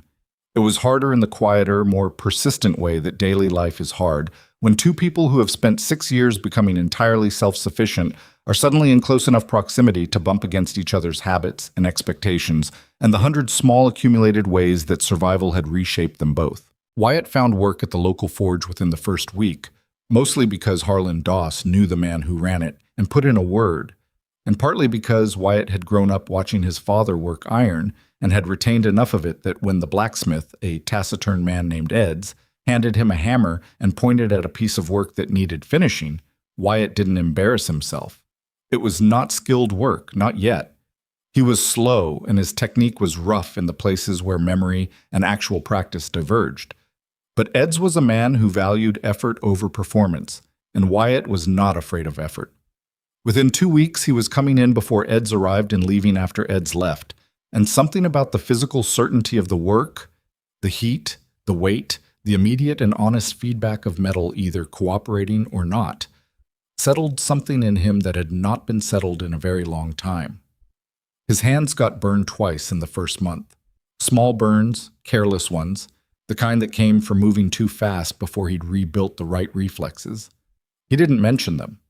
Eliza noticed anyway, because Eliza noticed most things, and she cleaned them with the brisk competence of someone who'd treated enough wounds to have lost any squeamishness about it, and didn't say anything about being careful, which he appreciated more than he would have been able to articulate.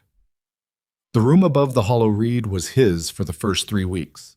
He paid for it in advance at the beginning of each week, and the arrangement was understood by everyone involved as temporary without anyone having to say so. He ate breakfast at the diner most mornings, and some mornings Eliza was there and some mornings she wasn't, and on the mornings she was, they sat across from each other with coffee and talked about ordinary things: the work, the town, a dispute between 2 neighbors on the south end of Blackstone Hollow that Harlan was trying to mediate, the weather coming in from the west that Eds insisted would be worse than last year's but that the older townspeople disputed. It was strange how ordinary it was, and stranger still how the ordinary felt. After 6 years of nothing ordinary at all, like something you had to learn to tolerate before you could learn to trust it. Wyatt kept waiting for the floor to drop out from underneath it. That was the reflex that 6 years had built. The expectation that stability was temporary, and the only honest response to it was to not get used to it. He had to work against that expectation actively, consciously, the way you work against a physical lean that years of carrying weight on one side has built into your body. Eliza had her own version of the same problem, though it expressed itself differently. Hers was a tendency towards self-sufficiency that had become so ingrained it had crossed into something that occasionally looked like refusal. She did not ask for help easily. She did not share difficulty easily. He would notice something was wrong, a tightness around her eyes at the end of a long day, a shortness in her responses that had nothing to do with him and everything to do with something she was carrying alone. And when he asked about it, she would say she was fine, and she would mean it in the sense that she was managing it, which was a different thing from actually being fine, but which she did not distinguish between because for 6 years managing it and being fine had been the same category. He called her on it once, about 3 weeks in, and it did not go smoothly. They were at the diner, later in the evening than usual, and she'd been quiet in the particular way that meant something was sitting on her, and he'd asked twice and gotten the same answer both times, and the third time he said, with less patience than he'd intended, "Eliza, I can see something's wrong. You don't have to tell me everything, but I'd rather you said, 'I don't want to talk about it,' than 'I'm fine,' when you're not." She looked at him with an expression that had some edge to it. "And I'd rather not have to report in," she said. "That's not what I'm asking for. It feels like it. Then I'm saying it wrong," he said. "What I mean is, you can tell me things. That's available. You don't have to carry everything yourself anymore." She was quiet for a moment. Then she said, "I know that. Knowing it and doing it are different." "I know," he said. "I'm not doing it either." That stopped her. She looked at him. "What are you carrying?" He almost deflected. The deflection was right there, available, well practiced. He let it go. "I think about the house sometimes," he said. "Our house, the way it was before. I think about it, and then I have to remind myself that thinking about it doesn't mean I'm about to lose this. But the reminder doesn't always stick on the first try." She was quiet for a long moment. Then, quietly, "I think about it too. Sometimes I'll be doing something completely ordinary, measuring fabric, eating supper, and it'll just be there, the smell of it, the way the kitchen was in the morning." She looked at the table. "I thought that would stop after a while. It hasn't entirely." "I don't think it's going to stop," he said. "I think we just stop being as scared of it." She looked at him with something in her expression that was careful, and also, underneath the careful, something warmer. "When did you get like this?" she said. "Like what?" "Like someone who says accurate things about feelings." "I've had a long time alone to think," he said. "Turns out that's what happens." She looked at him a moment longer, then the edge went out of her shoulders, the specific release of someone who has been holding themselves in a posture that requires effort. "Claire's been difficult this week," she said. "Not unkind, just she has a way of managing the shop that's very fixed, and I have ideas about certain things, and she's not interested in the ideas." "Have you told her?" "I've started to twice," she said, "and then I think about what it would cost if she decided I wasn't worth the trouble, and I don't finish." "She's not going to decide that," he said. "You don't know that." I know that she makes you coffee and brings it out without being asked, he said. That's a woman who's already decided. Eliza looked at him. Then she looked away and he could see her absorbing that, testing it, running it against what she knew, and finding it didn't fail the test. Maybe, she said. Tell her, he said. Worst case, she says no. Best case, the shop gets better. She said nothing for a moment. Then, you're not always right, you know. I know, he said, but I'm right about this. She almost smiled. Not quite. He counted that anyway. The notes were the other thing. The folded papers he'd carried inside his coat for 4 years and had promised her he'd share, and which represented the unfinished piece of everything that had happened, the part that still had no satisfying end.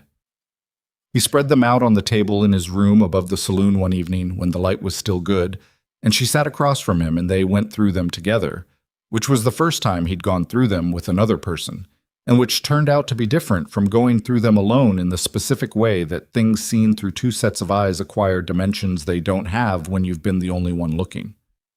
She was methodical about it. He'd expected that, but the degree of it still impressed him.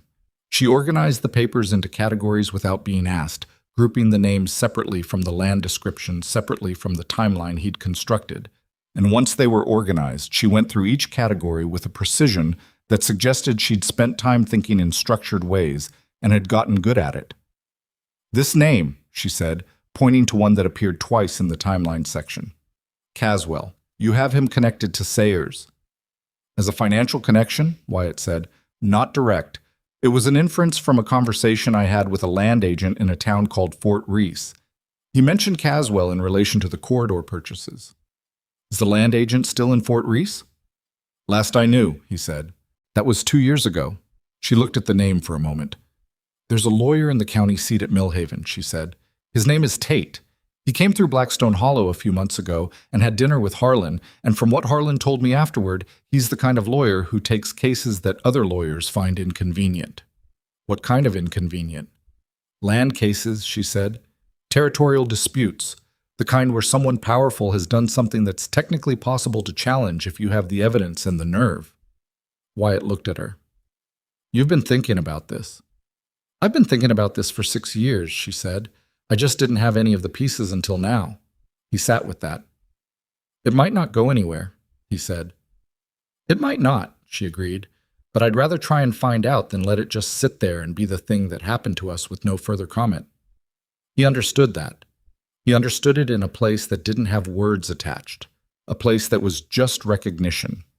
They wrote a letter to the lawyer Tate in Millhaven together over the course of 2 evenings, which was more evenings than it should have taken, but which was also the result of 2 people with strong opinions about language and a healthy suspicion of anything that sounded too polished, working through something together for the first time.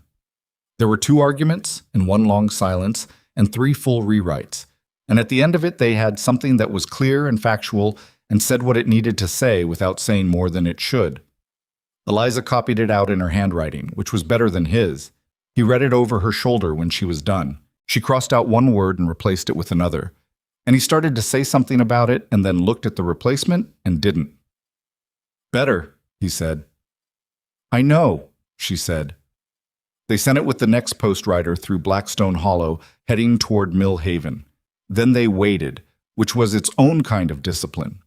The waiting had a quality that was different from the waiting Wyatt had done for most of the past 6 years, which had been the waiting of a man alone with nothing to do but think and move and survive.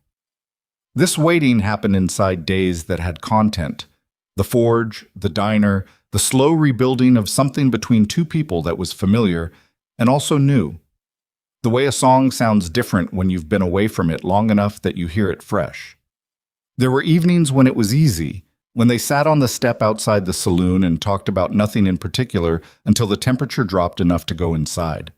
And there were evenings when the old patterns surfaced and one or both of them retreated into themselves in ways that took a day to come back from. He snapped at her once over something that was not about what he said it was about, and she knew it wasn't about that, and she said so plainly, and he had to sit with having been called out before he could respond to it with any honesty. His honest response was that he'd been thinking about the notes and the letter and whether anything would come of it, and the thinking had produced a frustration that he'd taken the wrong exit from.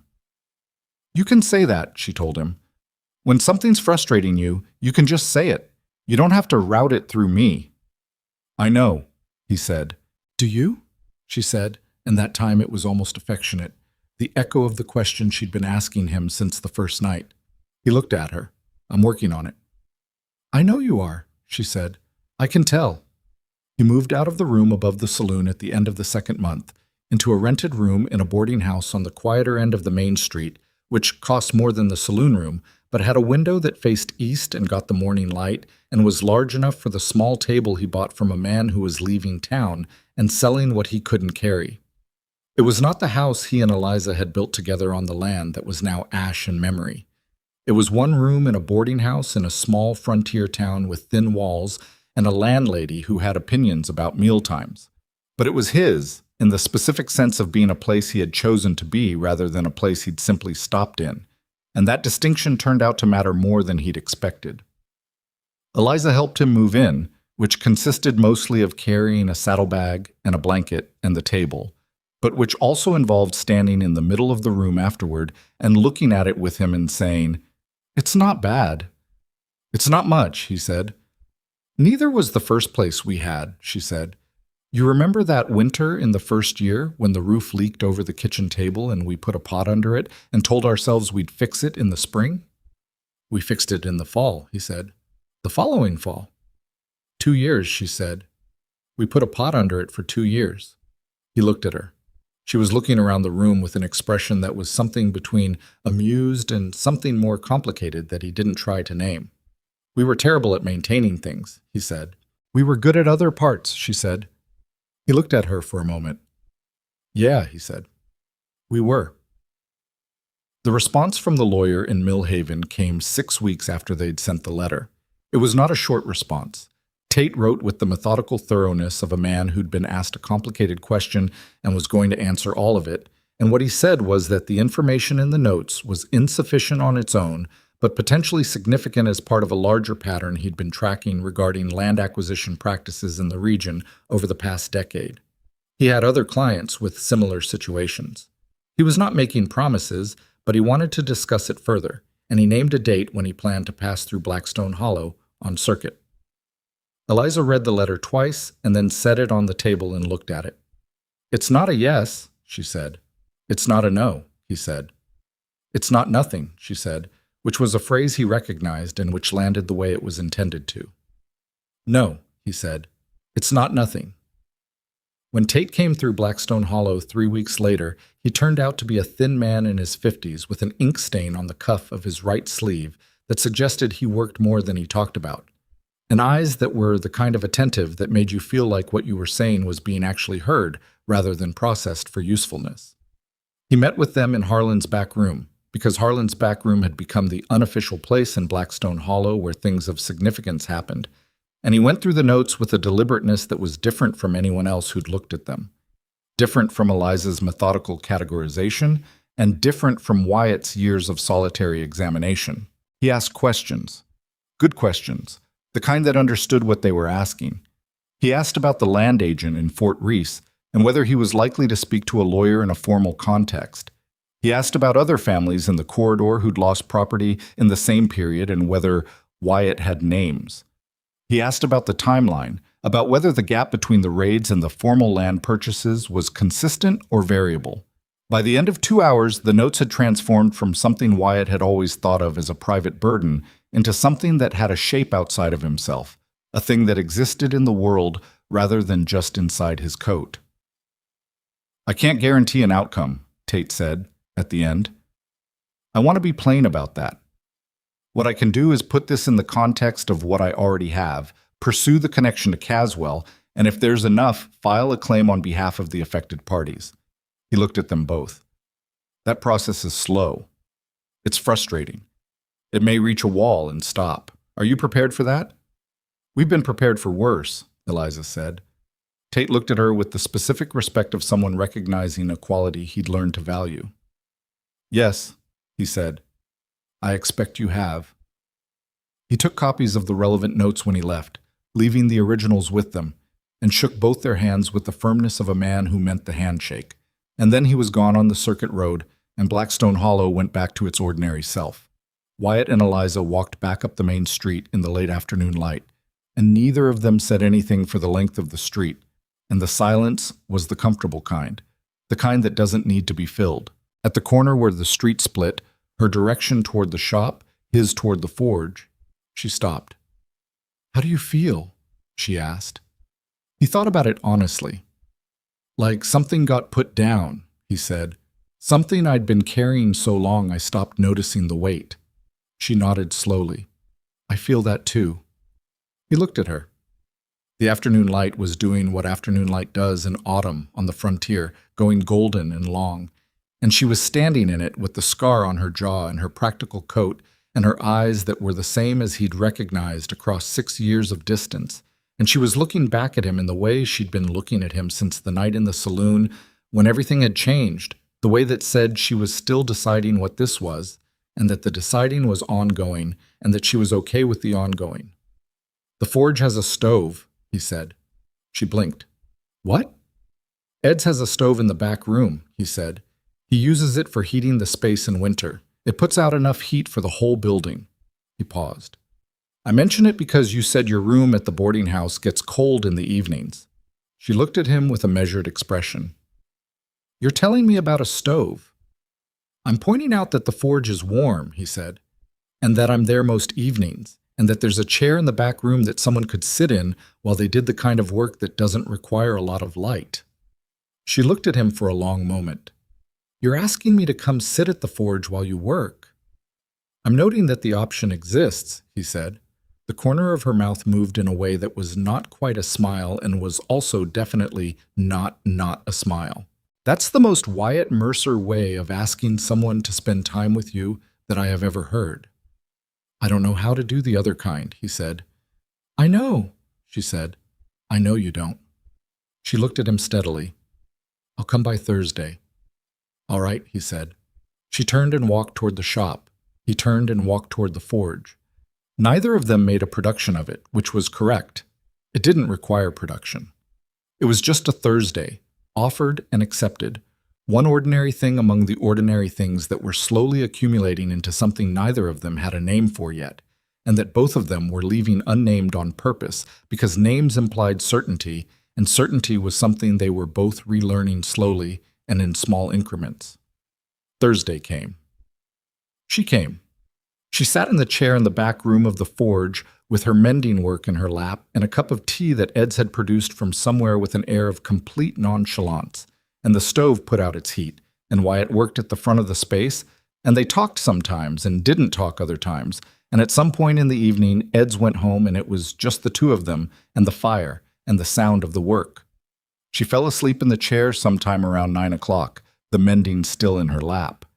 He noticed when her breathing changed and looked over and she was out, her head resting against the high back of the chair, looking, in sleep, less like the woman who had survived 6 years alone by the sheer force of her own competence, and more like someone who had finally found somewhere safe enough to let her guard down past the point of consciousness. He worked quietly for another half hour and then banked the fire and set her mending on the table and covered her with his coat, which was the warmest thing available, and sat down on the floor near the stove with his back against the wall.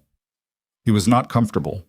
The floor was hard and the wall was drafty in one spot, and his shoulder was stiff from the work. He did not move.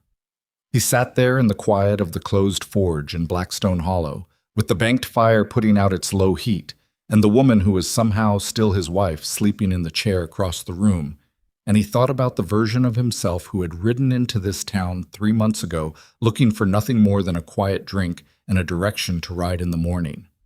That man had not planned for this, had not believed this was an available outcome, had been moving so long in a direction away from things that the concept of moving toward something had become almost theoretical. And yet here he was, on a hard floor, in a warm room, in a town that had somehow decided to let him belong to it, with a woman who had survived everything that had been thrown at her and had come out the other side not intact exactly. Neither of them was intact, but present. Still here, still choosing to be here. He thought about what it cost to love someone after you'd decided you'd lost them. Not the dramatic cost, not the obvious things, but the quieter one. The daily work of staying open when everything you'd trained yourself to do was to close, to protect, to move before you could be hurt by staying. He was not good at it. He was not going to be good at it quickly. The habits of 6 years didn't dissolve in 3 months, no matter how much you wanted them to. But he was on the floor instead of on the road. That was real. That was a thing he'd chosen on purpose, every single day for 3 months, in the specific way that choosing requires, not once, grandly, but repeatedly, in small, unremarkable moments, without any guarantee that it would resolve into something worth having. He had no guarantees now. Tate might find a wall and stop. Aldous Greer might change his mind in a year when grief cycled back to anger. The forge might not sustain 2 people's lives. Clara might turn out to have limits on her patience. Eliza might wake up one morning and find that the weight of what had happened between them was too large to keep lifting. He might. Any of those things could happen, and he didn't have a response to them beyond the response he'd been practicing. Stay anyway. Show up anyway. Choose the floor over the road, again and again, until it stopped feeling like a choice that required courage, and started feeling like the only place he wanted to be. That was what he'd learned, he thought, not in a clean, summarizable way. Life didn't hand out clean lessons. It handed out situations, and you did what you could with them, and then you looked back later and tried to make sense of the shape. But if there was a thing he'd taken from 6 years of moving and surviving and losing and finding, it was this. The hardest thing was not the violence or the grief or the exposure or the isolation. The hardest thing was letting yourself back in, letting yourself believe again after you'd stopped believing that there was something worth staying for. He'd gotten to stay for it. He looked at Eliza in the chair across the fire from him. He'd gotten to stay for her. In the morning, she woke up stiff and slightly disoriented and found him already at the stove with a pot of coffee that he'd started before she woke up. And she looked at his coat folded over her and then at him and said nothing for a moment. "You slept on the floor," she said. "I did," he said. "All night?" "Long enough," he said. She looked at him with an expression he couldn't read entirely, which was still sometimes the case and probably always would be, and which he had stopped minding because the alternative, being the kind of person whose inner life was completely transparent, had never been available to either of them.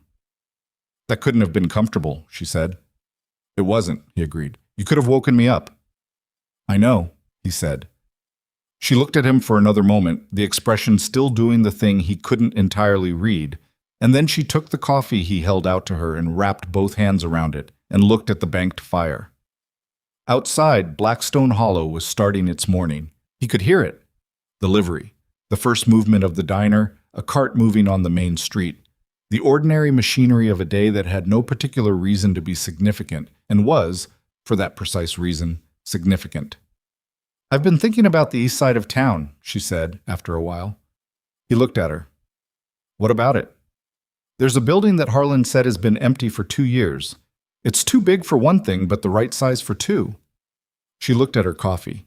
"If the tailoring work keeps growing, and it is growing, I have more than I can handle some weeks. I need more space than Clara's back table." She paused. "And you need space that isn't Ed's forge for the work you want to do eventually. The pieces you've been talking about." He had talked about it. In one of the evening conversations at the forge, he'd said something offhand about eventually wanting to do more than repair work, about the craft side of ironwork, the making of things rather than the fixing of things, which required more space and more tools and a different relationship with the work than he currently had. He hadn't said it like a plan, more like something he'd thought about. She'd heard it. Of course she had. "That's a significant step," he said. "I know it is," she said. "I'm not saying next week. I'm saying eventually." She looked at him. "If you're staying." He looked back at her. "I'm staying," he said. She nodded, as if this was a fact being confirmed rather than a decision being made, which was correct.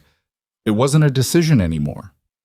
It had become a fact sometime in the last 3 months, without either of them marking the exact moment it crossed the line. "Then eventually," she said, "we figure out the building." He looked at her, in the morning light coming through the forge's east-facing window, sitting in the chair with his coat still across her lap, and both hands around a cup of coffee. And she was looking back at him with the expression he sometimes couldn't read, and he thought, "This is it. not a moment from a story. Not the version of reunion that exists in the imagination when you're imagining from a distance. The actual thing, with its rough edges and its hard floors and its unresolved legal cases and its two people who are still learning how to be in the same room without carrying everything separately. He thought about the 20-year-old version of himself who had said that home was just the place you hadn't gotten tired of yet. And he thought about how profoundly wrong that man had been and how long it had taken to find out. Home was not a place. He understood that now in a way he hadn't before, hadn't been able to, because understanding it required losing it first, required 6 years of the specific pain of its absence before the truth of what it actually was could become clear.